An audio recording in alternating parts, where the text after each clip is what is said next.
vital for downtown Harrisburg and for our whole region. And that's why we've invited the new president to step in and to talk to us and explain just what's going on at HU, right? And so before we get started, we do have our editorial board here. We have Jeffrey Lord, we have Saeed Onal, we have Dr. Nirmal Joshi, we have Sheila Dow Ford, and we may have some others coming in as well. But that's what and I already said Jeffrey. Yeah, that's who we're started with. So right now, Dr. Reber, and I know you've told me I can call you Chris, so thank Great. you for that kindness. But let's turn it over to you. Who are you? And what are you doing here? I'm still trying to discover who I am, but Aren't we I all? Yes. I I am I am back home. I was born and raised in York, and went to Dickinson College for my undergraduate bachelor's degree. And so it's really meaningful for me at this time in my career to have this opportunity to join a really, I think, an inspirational university, one with a distinctive mission nationally as well as locally. But to do so also back where to the place that I call home, where I have such fond memories. My whole career has been in higher education, and I've always felt so grateful for the opportunity to work in a profession that literally changes lives, that provides transformational opportunity.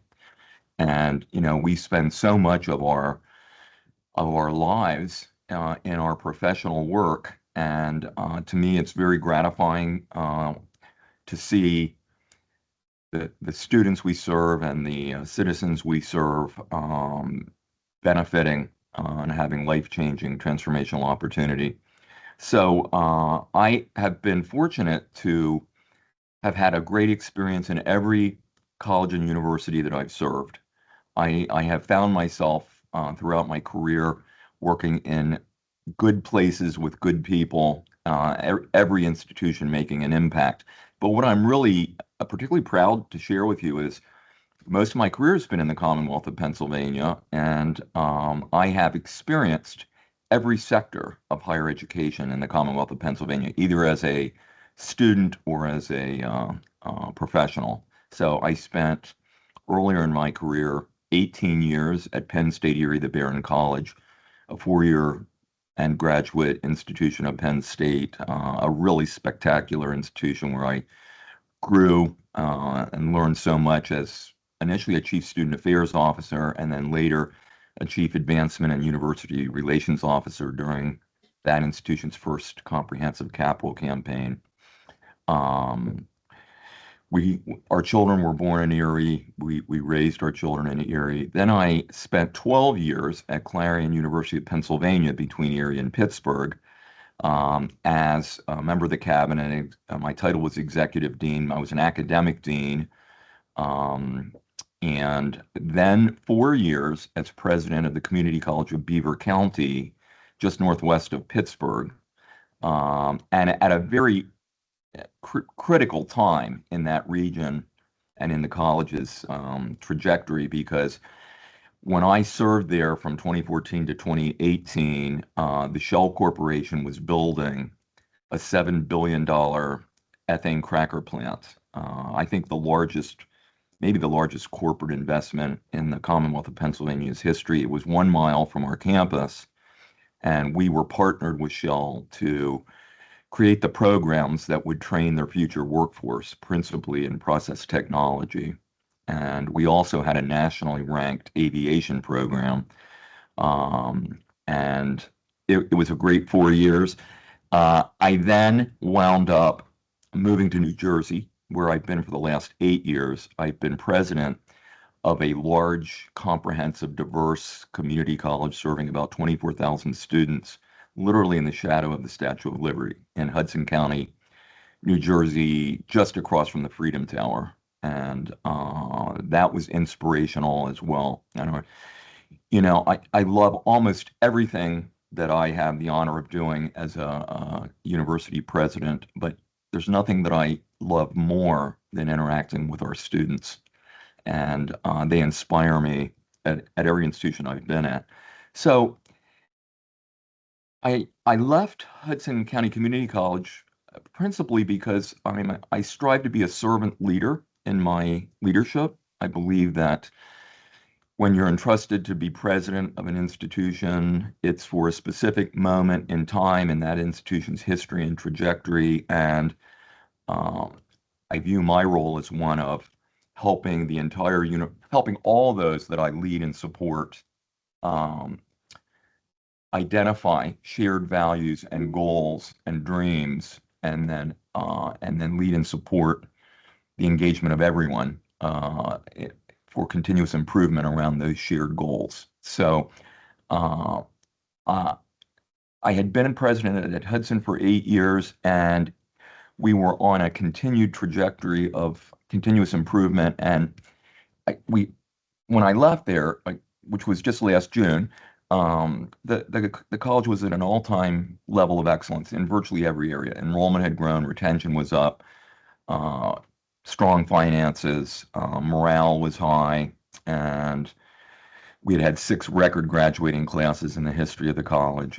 And so, as a servant leader, you want to pass the baton of leadership, ideally at a moment of strength rather than a moment of weakness. So I decided, if I'm going to make one more change in my career, now's the appropriate time because we had invested in professional development of the faculty and staff at Hudson. There were folks ready to move up, and the institution, I wasn't going to be doing any harm to the institution. It's really doing well. So, and I love my work. I have absolutely I'm driven by the work, and it's the outcomes of the work and the impact on students that I'm passionate about. And so university willing and God willing, actually in the other order, I'd like to go 10 more years, at least 10 more years. And I thought, now if I can find the right match of an institution that I can contribute to with the particular experiences and skill sets I have, and that is aligned with my own values and the things I'm passionate about, now would be a good time. And along came the opportunity at Harrisburg University, and I had been aware of this university when it was founded. And in fact, early in my life, I knew the legendary Mayor Steve Reed. We had both been involved in politics as young people, and he also went to Dickinson, and so I got to know him, and he actually was sort of a mentor to me as a teenager. I mean, literally. Mm, mm-hmm. And so I was really intrigued, and I had not followed HU in terms of its trajectory and the specific mission. And I was so inspired as I got to know what's so special about this university. And let me just kind of share with you what I have found to be so special, and which was the principal reason I sought the position. First of all, it's unlike any other university I'm aware of in the United States. The attributes of this institution combine to make it very unique. A small private university that offers incredibly powerful STEM-focused degree pathways at the baccalaureate, master's, and doctoral degree level. I don't know of another university that has truly a more powerful array of programs that are very aligned with the nation's workforce priorities, and that offer unbelievable career and professional opportunities. So a small university with these big programs and opportunities, and offering those programs with true excellence. So another thing that we're distinctive about and proud of is, because of our smallness, and because of our values and the values of the founders of Harrisburg University, students here not only have access to outstanding programs and career opportunities, but they're engaged. They're engaged throughout their academic experience and at every program level. Every part of the curriculum includes experiential learning. And we are also in 2 state-of-the-art facilities with unbelievable labs and opportunities for students to do research and to work with faculty and to interact with entrepreneurs, and that engagement makes the educational experience here all the more powerful, and also leads our students to networks of professionals through internships and co-ops and all kinds of experiential learning opportunities that often lead to jobs. And when our students graduate, the vast majority of them are employed or pursuing additional education in their area of interest. So, small university, big programs, strong engagement, a personal atmosphere where faculty know students on a personal level, and as a private institution, relatively affordable. I don't take lightly the fact that we serve lots of first generation college students, and this is expensive, but when you compare us with other institutions offering similar outstanding programs, we're relatively affordable. We also, another piece of distinction, and I'll stop in a minute, but I think this is important to note. When the heroic founders of this institution, working with then Mayor Steve Reed, started HU 25 years ago, they wanted it to offer a unique life-changing opportunity for Central Pennsylvania and beyond. And our undergraduate mission, therefore, is focused on almost an open access mission. This is very distinctive for an institution with the kinds of programs in a private university that we offer. But the founders wanted this institution to be one that served first generation college students and students who may come from non-traditional backgrounds, some marginalized backgrounds, and to be really the gateway to the American dream for the residents of this area. And so all of those things combined are just, to me, inspirational. And interestingly, it's the first time I've worked in a private university. All of my career has been in public higher education, although I'm the product of a private education next door at Dickens. But our students at the baccalaureate level resemble community college students because of the open access mission and many of the issues they confront, the barriers that they confront that can keep them from finishing and realizing their dreams and goals are whole life barriers. And so we as a community are very focused on student-centeredness and on using data and best practice to remove barriers that keep students from completing. So all those things came together, inspired me. And then that coupled with the fact that I'm back home has made this It's just brought it all really, together. brought it all together. So I'm honored to be I here see. and looking forward to the journey. Well, you've laid out, honestly, we just let you go on because you really have laid out Harrisburg U and its journey. And I love, and I'm sure our board here who care very much about the city, love the fact that you started with the tribute to Steve Reed. It was truly that mayor's vision. And everybody kind of, thought, how are you going to make that happen, right? But he did make it. It is existing. And now Harrisburg U is one of it's clearly an anchor for all of downtown, right? Yeah. It is that thing. And as you say, it is sitting in a city with a huge, unfortunately, group of population living near the poverty line. So to make a university open and accessible and affordable as possible, is a big deal. Is a Right. very big deal. I will also say that and I'd like you to talk about this a little bit because a part of what I recalled Harrisburg U's mission also was to have those international connections. Yes. It brought in a lot of foreign students. It had online courses, and I wonder, Mm. is that still happening? That you have online courses connecting you to other countries and other Yes. students?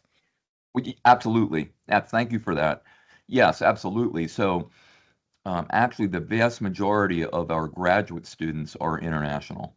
Um, Hmm. uh, a number of years ago, um, Harrisburg U decided to really focus on international students. The need at that time I would say the opportunity to serve those students at that time was really great. And for a while, this institution grew like a weed. Yes.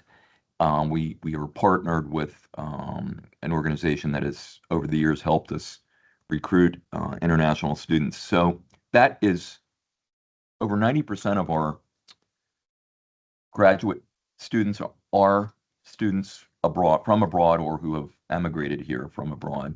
Mhm. And the whole model for those programs is based on a combination of online learning, so asynchronous online learning. So these are adults, principally adults, who are managing family and work responsibilities around a university experience. So the online component allows them to pursue the degree even from a distance around family and work responsibilities. But then they come together periodically for what we call an executive on-ground experience. So they literally fly in here and spend sometimes a weekend, sometimes a week or more on the ground periodically. So it's a blended degree experience. Uh, Mhm. so two things happened, as we're all aware, more recently that created new challenges for the university. One, of course, was the pandemic.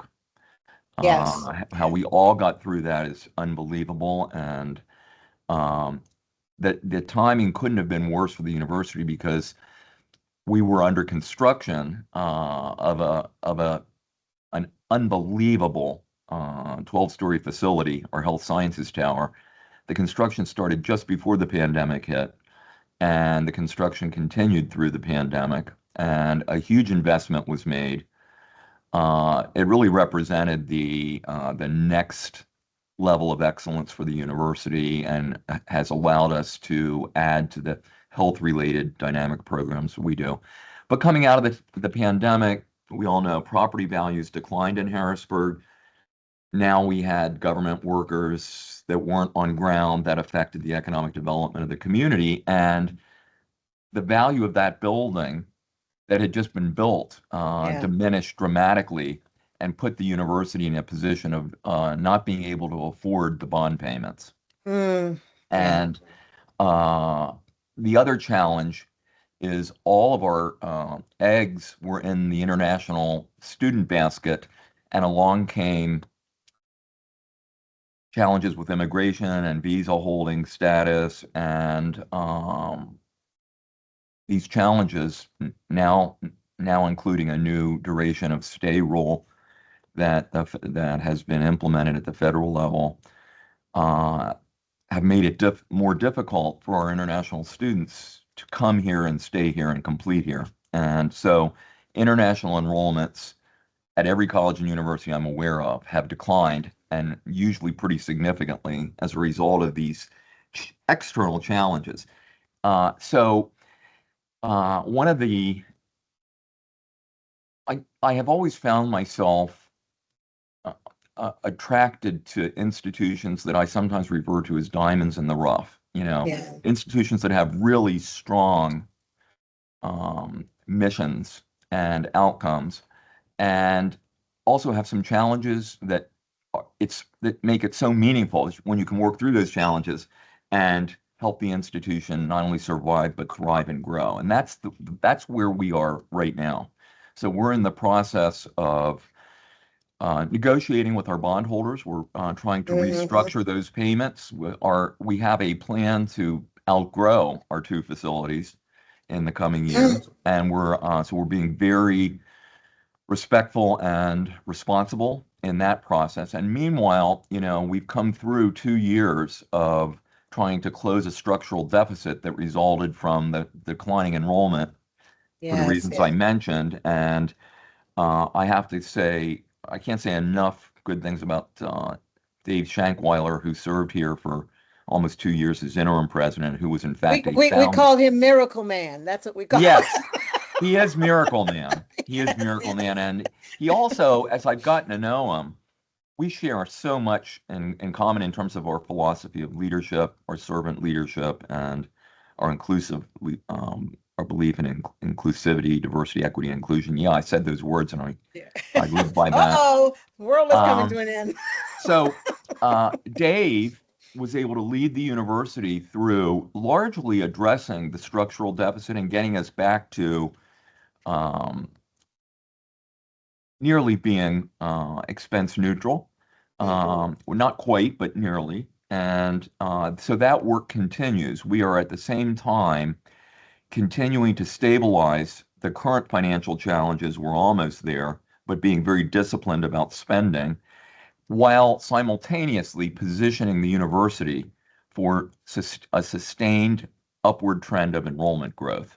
Hmm. And I'm very optimistic about the latter piece.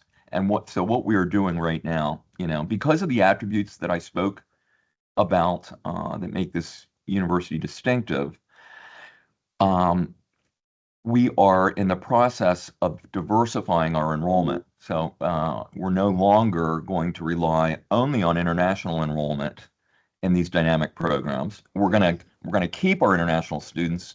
We want to support them. We want to work through the Hmm. challenges that they're facing. But in the meantime, for the first time, we're actually assiduously marketing these incredible programs to a domestic audience. We've never done that. I mean, Yep. we Yep. we've been sort of reactive about it. We have some domestic students. Now we're being completely proactive about it. We have doubled our marketing budget and have been strategically bringing visibility to the programs across the United States. And so part of our strategy for an upward trend of enrollment growth is going to be diversifying our enrollment and growing our enrollment at every level. At the baccalaureate level, where we really have fewer students, we have about 500 students pursuing a bachelor's degree right now, but in these dynamic program pathways. Interestingly, the university serves, here's another distinction, 1,800 high school students in over 100 school districts. We have 1,800 students taking our courses at their home high schools. Um, And again, this is online. This is online. no, that's principally on ground in their high school. So they're Okay. taking courses largely taught by their high school faculty who have the credentials to teach our university courses, and they're teaching our courses in their high school. And students are have an integrated experience of pursuing high school graduation while earning university credit that can then literally be transferred any place they go. And And for and is that lucrative for, I mean, for the university? no, Oh. uh, no, but here's the opportunity. All of our challenges are at the same time opportunities. So it's across the United States, dual enrollment is not a revenue producer. It's offered at low cost, and Mhm. the principle of it, which is noble, is wanting to get high school students excited about learning and wanting to encourage them, even if they weren't thinking about it, to continue on and pursue a college or university degree. So institutions that do this want, of course, to see some of those students matriculate to the I see. university. Okay. And that's where it can be, supporting the enrollment and financial mission of the institution. The challenge for us is we have this wide array of high school students taking our courses in 100 school districts throughout central Pennsylvania, but almost none of them are matriculating to Harrisburg University Mhm. historically. And the reason for that is we haven't had a history of really engaging those students. So really, bringing them to the campus to celebrate them with their families, bringing them here for summer immersion experiences in our dynamic facilities taught by our faculty. Um, and therefore, they have tended not to really have a strong connection to the university, even though they're earning credits that are going to be very useful to them. So going forward, we have realigned our college and high school programming to be totally integrated into our admissions and academic credit pathways. And so, making a too long story short, we now are in a new way being proactive about engaging those students by actually having faculty, staff, alumni go into their I high see. schools and get them excited about the programs we offer, bringing them here. We're also creating a new high school academy model Hmm. that it's a different model than what I just described. It's a model where we'll be recruiting students across school districts who have a common program interest, like cybersecurity, like forensics, like biotechnology programs we offer, advanced manufacturing, robotics. We'll be bringing them to the university to spend half of their high school experience here at HU, taught by our faculty and being engaged in, working in one of the most dynamic maker spaces, for example, that I've ever seen. And so one of our strategies to grow baccalaureate level enrollment is more proactively engaging the many high school students we also serve, and then growing the pipeline of those students who matriculate to Harrisburg University and then get on the pathway to even go forward in our graduate degrees. Well, Uh, that's really great. Let me interrupt you here because I know Sheila has been had her hand up for a okay. while, and I think go ahead, Sheila. You want to ask your question now? Well, I have 1,000, so I'll I just know you ask do. one. I do, because I have a background in education law and policy, and I spent a lot of time in New Jersey, Oh, in working on school funding issues, and then here working in higher ed funding. And also, I'm a founding member of the Harrisburg University board. oh, excellent. So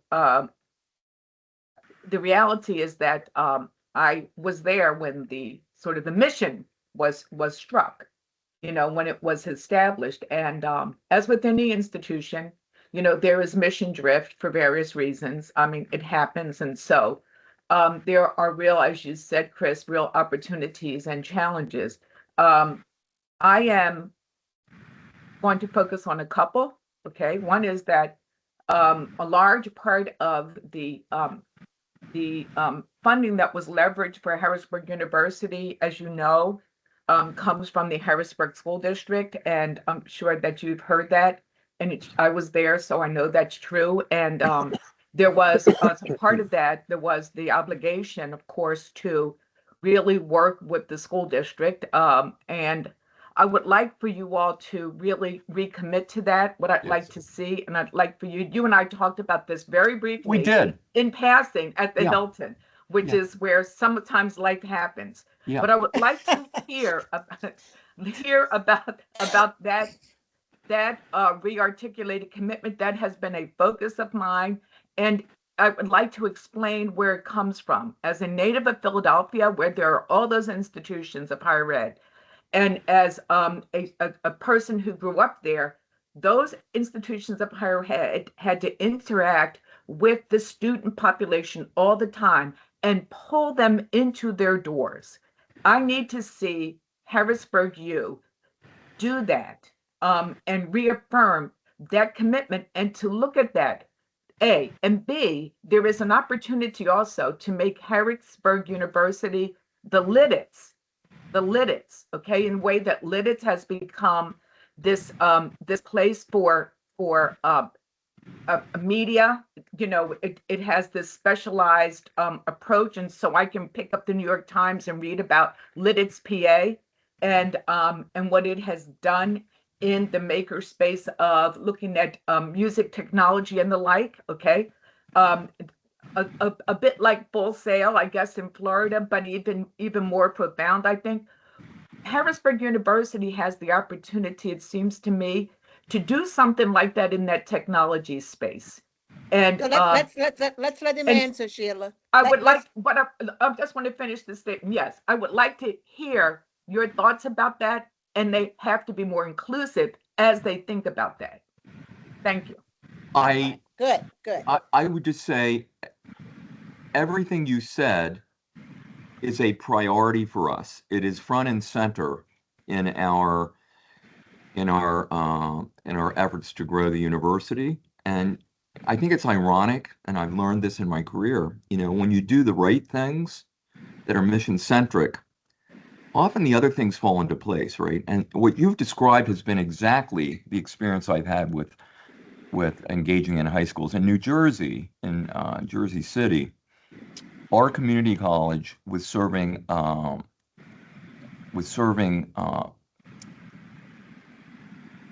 individuals from the lowest family incomes of the 18 community colleges in New Jersey. In fact, we researched our students. Temple University researched them, surveyed them twice. 2/3 to 3/4 of the 24,000 students we served there report that they're currently challenged with housing insecurity, food insecurity, and or homelessness. That's the majority of the students we served. And we were very involved in the high schools. And most of the students taking our courses in the high schools were actually, I shouldn't say most, a growing number of them over the years were able to finish their high school degree and the associate degree from the college on the same date. They actually finished their associate degree a few weeks before they graduated high school. And that was transformational, life-changing, because when you engage students in high school, and it's about the engagement. So Sheila, I spoke about the fact that we want to move from reactive to proactive, meaning we want the students we are able to serve at the high school level. We want to get them engaged in the university and get them engaged in ways that get them excited about learning. And because that's the key, I think, to first generation students going on, and it's all about that engagement. So we want to now. I'm planning to visit with superintendents throughout Philadelphia as well as in this area. I've had the opportunity to meet briefly the supers at Harrisburg and Stilton High Spire, and an important part of my first year is going to be visiting superintendents across school districts across Pennsylvania and trying to develop partnerships that allow us to be more engaged with the students than the traditional model that I've described. And because we have to work together. So if a high school can see that by supporting a high school academy model where their students can actually be here taking courses that get them engaged in and taught by inspirational, dynamic faculty, they're more likely to go on, and that's life-changing. But that means we have to work together to offer transportation to the university and find times that work for the students to be here around their high school schedule. So it requires true partnerships where we're working together around a shared vision. So a major priority of mine as president is to begin that kind of engagement across K-12, particularly in the high schools, in ways that will lead more of those students to get engaged beyond just taking a course and get excited about learning. And so that's exactly what we want to do. I want to see high school students here, working on a virtual robot, developing a virtual robot. We have faculty doing that right now, developing printing products that can impact surgery and healthcare. Those kinds of experiences have incredible outcomes. So that's yes, we want to re-engage, starting with K-12, in ways that are going to bring first-generation students into this university experience, because when they succeed, they're moving from public assistance to taxpayers, from public assistance to sustainable careers, and that raises the boat for all people. So I pledge to you that is very much part of the transitional work we're doing to position the university for growth. Okay, right here. Does anyone else have a question? If not, I'm going to let Sheila ask her next question. I just don't want to leave everyone else out. Okay. All right. Go ahead, Sheila. You're muted. Go ahead, Sheila. Yes, all right. And yeah. my next question has to do with the middle states accreditation. I'm sorry. I understand. Sheila, before you go on to another topic, let me just follow up on that topic, because please. Uh-huh. Yeah, and then I'll let you come back. The Please. one thing I wanted Uh-huh. to follow up was that it was my understanding also that Sci Tech, that high school there, was supposed to be have that kind of relationship that you had described. And the other thing I wanted you to simply comment while we're dealing with the high school is that, it breaks our hearts that there's so many students at Harrisburg High that really are not ready, literate and for college or for the even the workplace. Do you have any vision? I mean, that I'm not necessarily saying that's Harrisburg U's mission, but do you have a vision how you might impact that? Yeah, so, again, our students at the baccalaureate level, or the students who are coming from high school to Harrisburg University, they are very similar to community college students. The last 12 years, I've been president of two community colleges, and part of what attracted me here was the opportunity to bring my experience in with regard to serving the audiences we're talking about here. So we're going to be very focused on using data and best practice to inform how we retain first generation college students that may struggle to get to the level of their peers, and students also that have the whole life challenges that can derail an education.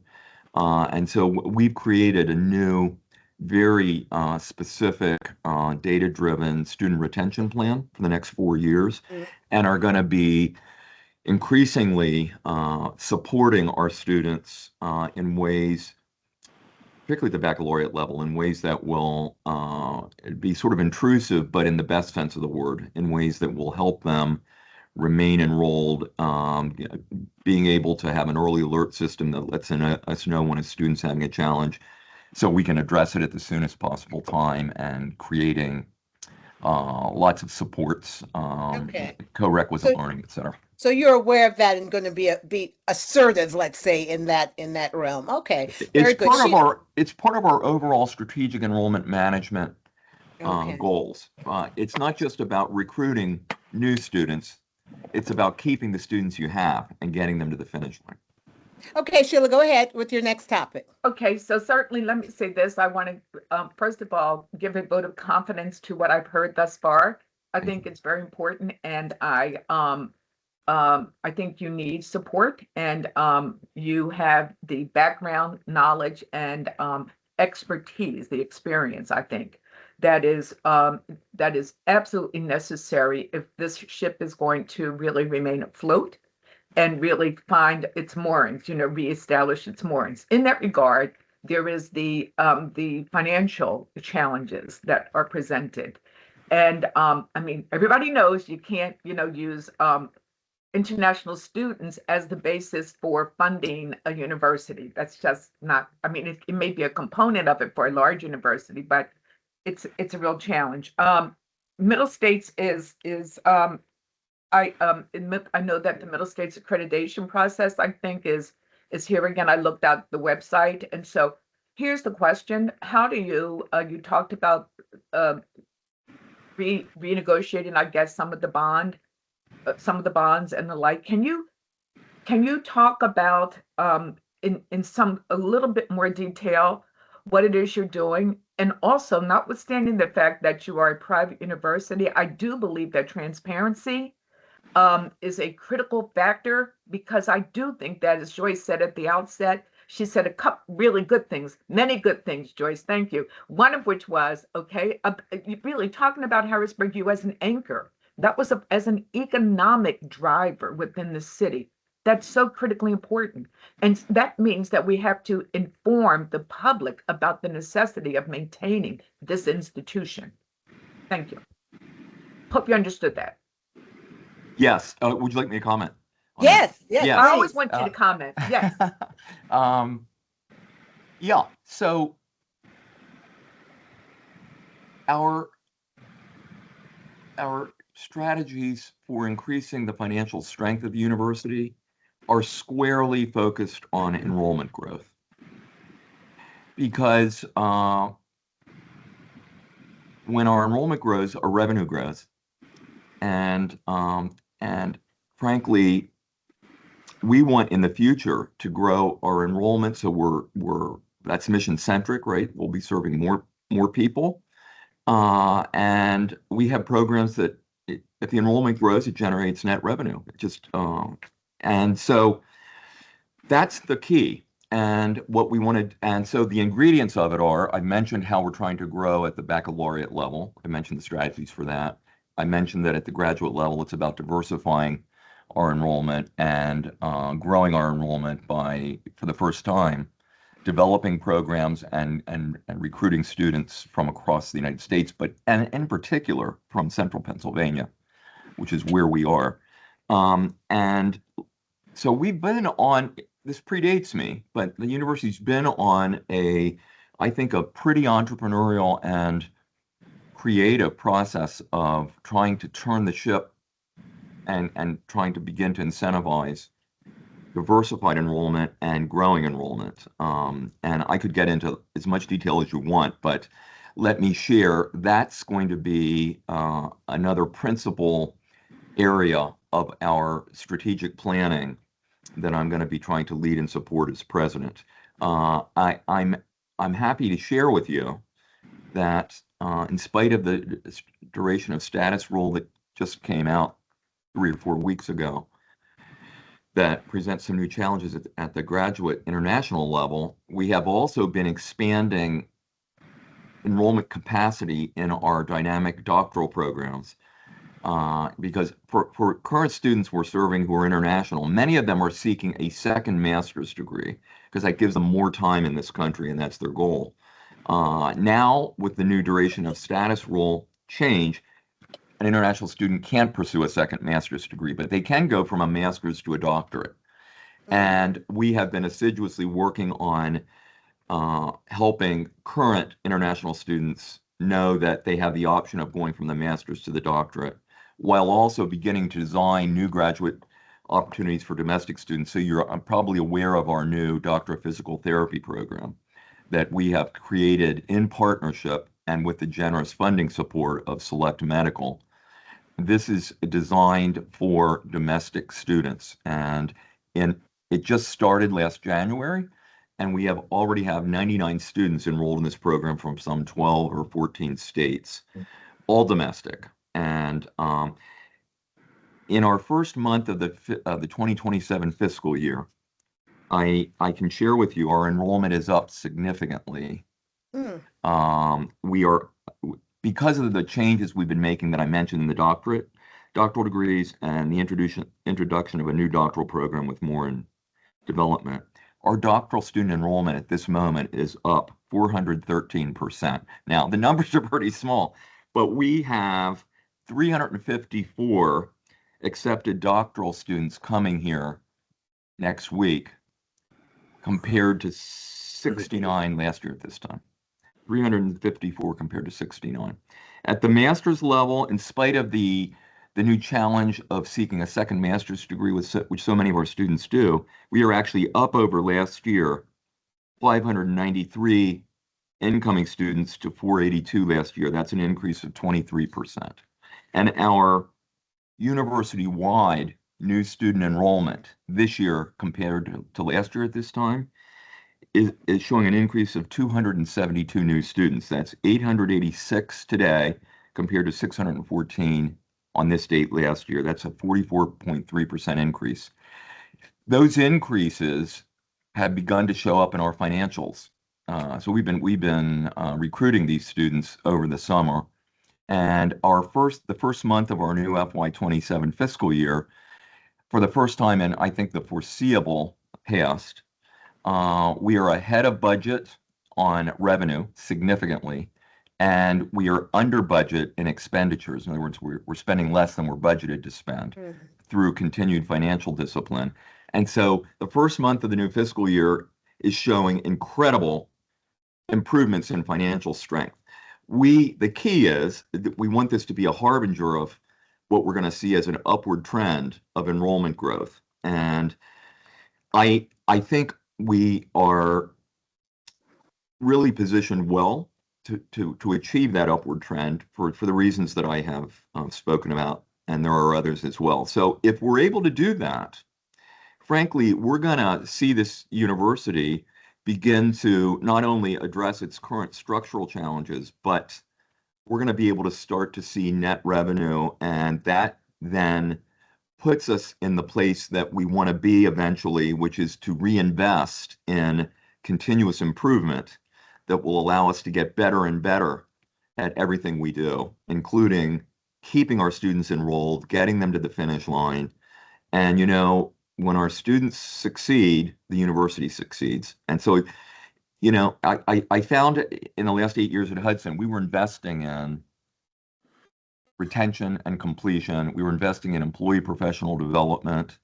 And yet every year, the outcomes of those investments were creating increases in enrollment and retention that actually were providing more tuition and fee revenue than what it cost to get the upward trend going. And a friend of the college coined the phrase that it really stuck. It pays to invest in student success. And so that's what we see as the opportunity going forward. We have to stabilize the current financial challenges, but at the same time, we're positioning ourselves to move beyond stabilization to future growth, both of enrollment and revenue. So just for the average person, I know you guys have gotten into a lot of the weeds here with the background and all that, but for the average person in our region, what I'm hearing is that you're coming into a university that has a lot of promise. You have a plan to focus on American students or students in our region, particularly central Pennsylvania, without excluding immigrant students and those, but because of the challenges, they're less, that's much more problematic. We got it. But I guess what the real question that my readers will want to know is, are are you stable financially, or is there still a rocky road ahead? Just at that big level, are you able to say we're stable, or do we still have problems? We definitely still have challenges, but we're moving in the right direction. We have come a long way in stabilizing. This is the first month where we've actually seen ourselves actually better than budget. If that continues, we Yes. will be stabilized. We'll be more than stabilized. We'll be able to start to grow. But that's a big if, because there is still a lot of challenge, notwithstanding the need to, successfully restructure the bond payments. But I think that work is going well, and I think there's lots of evidence that the university is doing the right things in service of its mission, and it's going to grow. And so I would Hmm. say we're not out of the woods yet. And I do believe in transparency and honesty. And you'll see that in So my are leadership.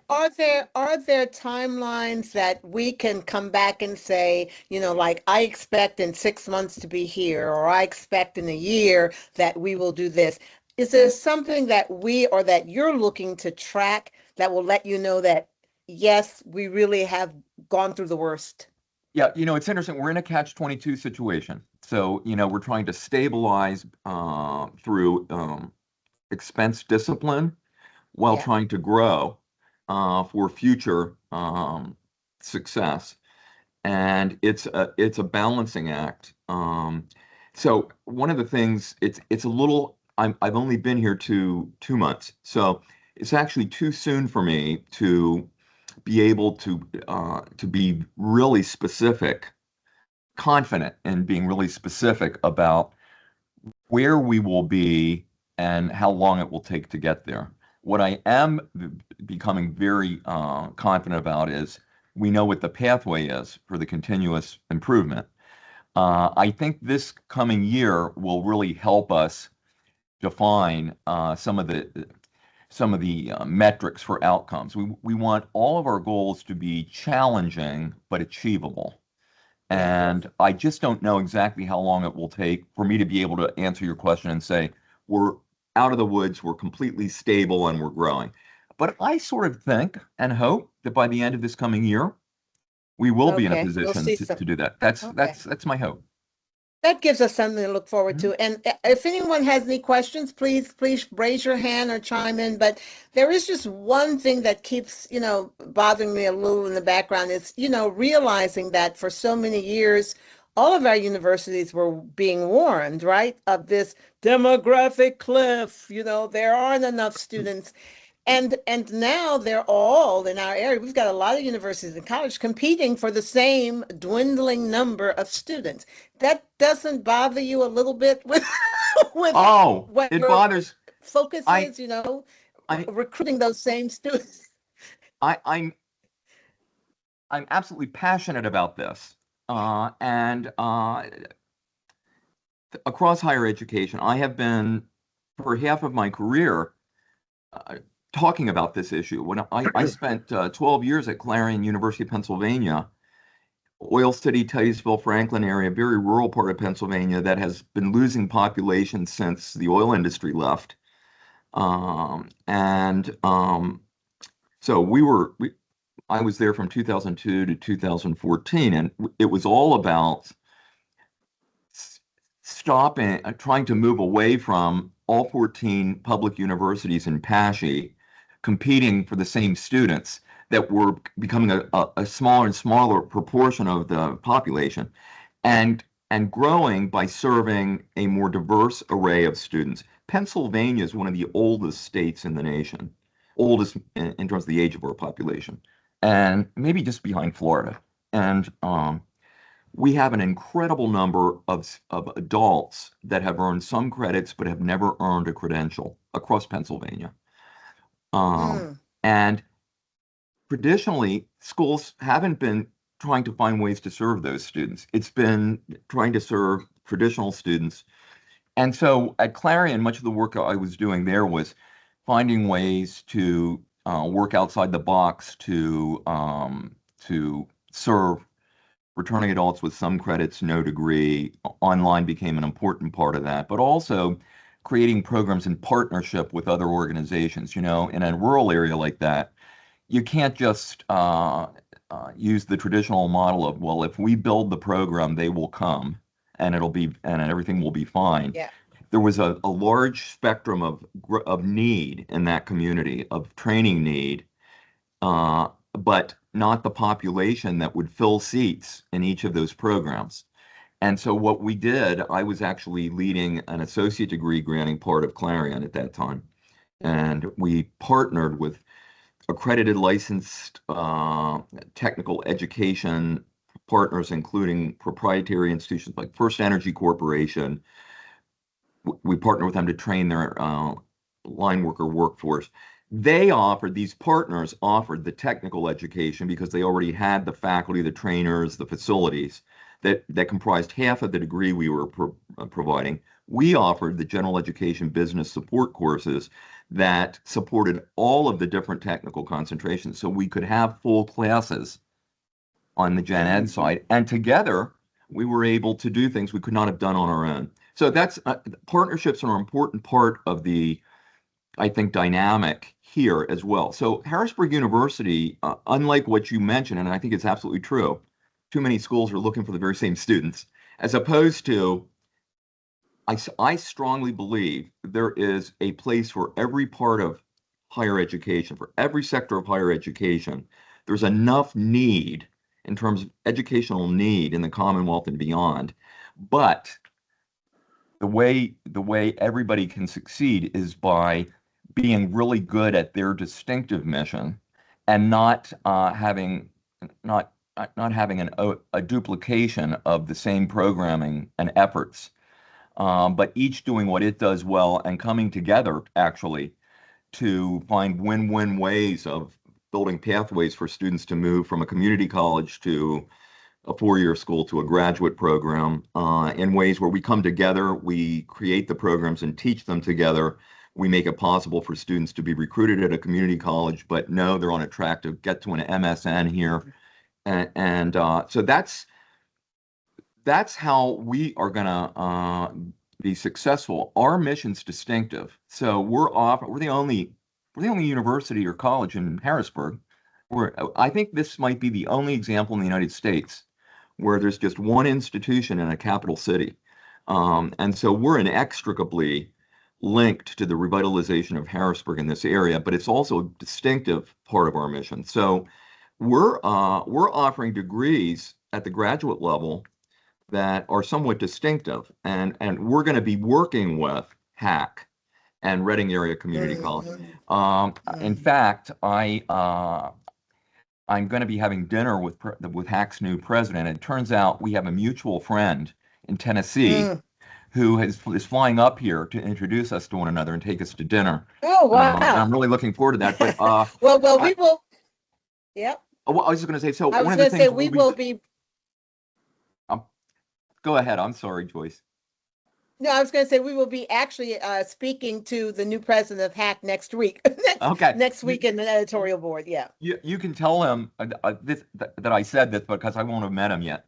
But I'm anxious, having led community colleges, including one in Pennsylvania. I'm anxious to talk about win-win opportunities. HAC has challenges too. Yes. So I'm going to be talking about concepts like this.